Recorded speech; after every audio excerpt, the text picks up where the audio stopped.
A purple patch at the moment, Asfoora is Jason's fancy. Then comes Frost at Dawn for William Knight. Not quite sure Let's see what happens this time around. Richard. Night Raider and Rumstar, the last two for the Group 1 of the day. The Coolmore Wootton Bassett Nunthorpe, 5 furlongs. The ultimate test of speed. And they are all set, and they're off. Night Raider is out well. Magira just dwelt slightly. Night Raider and Manican towards the right-hand side are racing prominently. Washingtonites on the near side in company with Celandine as they settle down. Arizona Blaze and Frost at Dawn with She's Quality a little free racing in midfield. So out in the lead, it's Night Raider has a narrow advantage. Manican and then Frost at Dawn. Asfoora in the stripes. Arizona Blaze, She's Quality and JM Jungle. Rumstar with Spark Narrow and Washingtonite towards the left-hand side with Celandine, Kurdos, Spicy Marg, Lady Man's Big White Face, then Magira. Sayadat Darian is quite well back in the field with Ain't Nobody, making their way down towards the final 2 furlongs. Night Raider, Asfoora, Manican towards the far side with Frost at Dawn. The 2-year-old Lady Iman weaving amongst horses. Then JM Jungle, She's Quality and Spicy Marg. Asfoora takes it up for Australia. On the outside, Frost at Dawn, then JM Jungle. Ain't Nobody on the far side running a mighty race, but it is Asfoora who is leading them home in the Nunthorpe. Asfoora wins for Australia. Henry Dwyer and Oisin Murphy. Frost at Dawn, Ain't Nobody's run a corker. They share a photo for second and third. Night Raider, then Rumstar. Behind these Sayadat Darian made late ground. JM Jungle, She's Quality, Magira, Lady Iman. Behind those Arizona Blaze with Kurdos, Celandine, Washingtonites and Spark Narrow. Well, the domestic sprinters aren't a great bunch, and as a result, when kids from overseas come into town like Lazat and Satono Rev, they can more than hold their own. Asfoora haven't been firing so far this season until now. Frost at Dawn, and what a big run from Ain't Nobody, who was a huge price in a very close photo, second and third. Night Raider, Rumstar, JM Jungle, Sayadat Darian was next, and then behind those was Magira. You can shake up our domestic sprinters and they'll finish in a different order throughout, but the odds are if there's an overseas sprinter in the field, they may well prevail. And that's what's happened this time around as well, with Asfoora winning the Nunthorpe for Australia.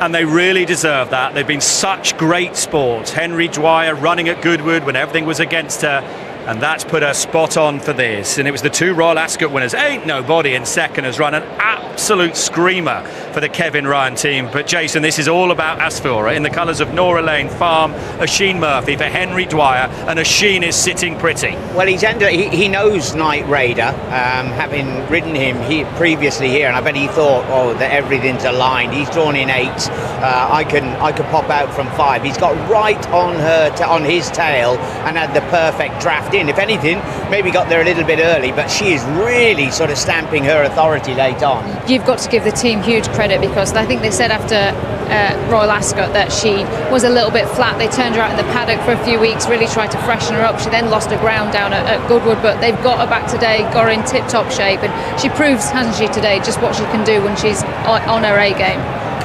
There's not a great deal between first and last, is there? They're all on top of each other, and how good was she? Fantastic for a horse who took 43 hours 47 minutes, travelled 13,000 miles to be here. 5 furlongs, 60 seconds, bang.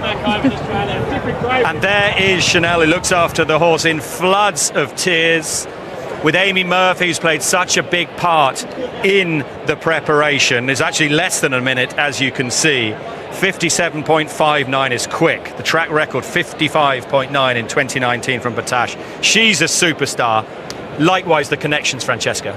I haven't actually seen Henry Dwyer here, but yes, there's a big Australian contingent who are understandably gloating here. But the funny thing is with her is that we've seen a lot of very good Australian sprinters come over, but Group 1 winning sprinters who have been dominant on our shores, and she's actually yet to win a Group 1 in Australia, which maybe says a lot more about the depth of their division over there. And it's taken a few attempts this time around, and like Jason said, the ground at Goodwood went against her. She wasn't really fit at Ascot. I'd maybe slightly lost the faith, but the way the race developed was just absolutely spot on for her. Oisin Murphy stuck with her throughout, and that's what it means, to travel with these horses and be one-on-one with them and take on these ambitious campaigns.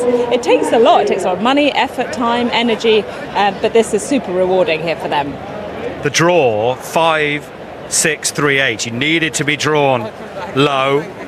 Bagheera was the fastest horse in the race according to Race IQ. Amy Murphy's involved right now. Ain't nobody in second, Jason. Big run. That's huge from him. You know, one of a few 3-year-olds in the lineup. All right, the weight for age not as significant for that division compared to the juveniles, but no, he's run a stormer when we thought he was at his best at Ascot. 100 to 1 the second, and this is where Oisin Murphy's so good. Engaging the public, both sides, clock tower enclosure, the big stands as well. This is amazing for the crowd, and they absolutely love it because there's not many horses that you can actually go and canter back down the track again and come back, but she's an utter professional, and it's so nice to see Oisin, you know, really interacting with the crowd. The time has been rounded down to 57.38. 57 seconds, having come and travelled more than 43 hours. Well worth it as well. Let's hear from the Nunthorpe winning jockey, Oisin Murphy. She peaked today, this horse, Oisin Murphy on board. Just how electric was that?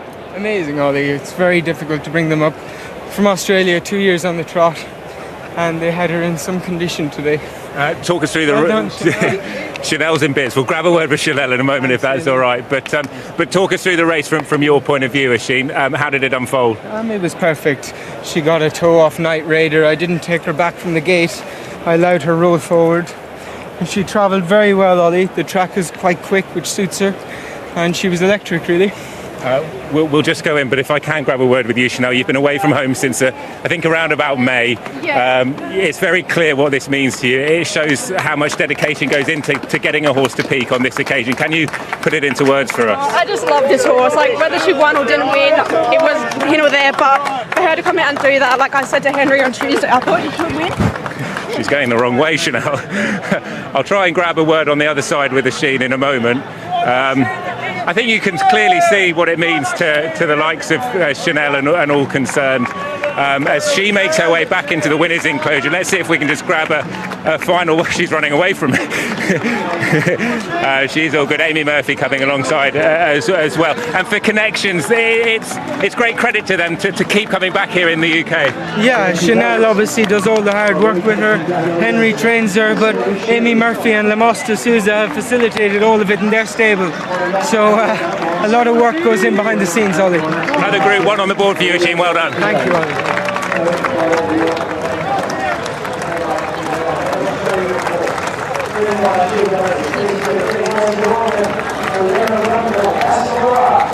11 to 1. What an SP for Asfoora, who wins the Group 1 Coolmore Wootton Bassett Nunthorpe. 100 to 1, the second, who we talked about moments ago. Frost at Dawn in third at 10 to 1. It was Night Raider who was fourth at 15 to 2. JM Jungle wasn't far behind. We'll try and confirm.